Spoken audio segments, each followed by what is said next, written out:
Hello, Nick Ayton here. We're talking about raising investment, raising capital.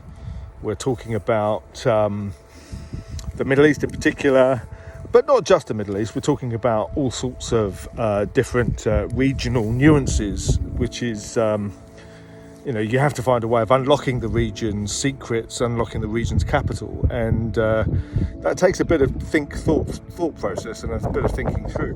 But let's sort of unpack some other things. Really, we've talked about how many projects get close to the money, but then they blow it because they just haven't thought it through, and they're missing.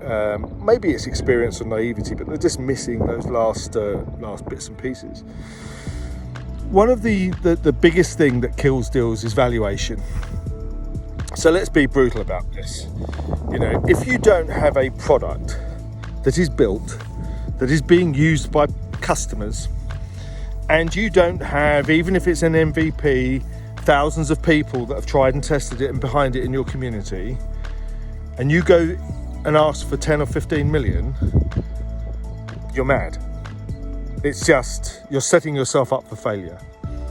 If, on the other hand, you have a product, you have customer revenue, and you need the capital for expansion capital, great story. You can really get some traction, and in particular, you may not even have to give any equity away. You can there's deals you can do to drive different means of financing that expansion.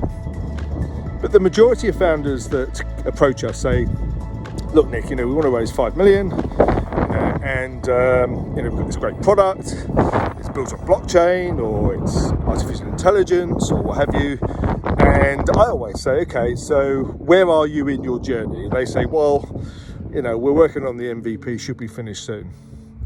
How much are you looking to borrow is my next question. 2, 3, 4 million? Yeah, sometimes they say that. Sometimes they say, more. Then you ask them the question, so what are you prepared to give away for that? So you then get into a situation where somebody's asking for, say, 2 million, and they're offering to give away 20% of the equity. So you're valuing your company at 10 million. Yeah? Think about it. No customers, no customer revenue. You've got an MVP, maybe. But is your product or your proposition proven? And you want you see, it just doesn't add up, does it? When you think about it in those terms, it's very difficult to justify that valuation on any level, whether it's a discounted cash flow valuation, which will be on forecast income, not actual. Have you got any specific intellectual property, any IP?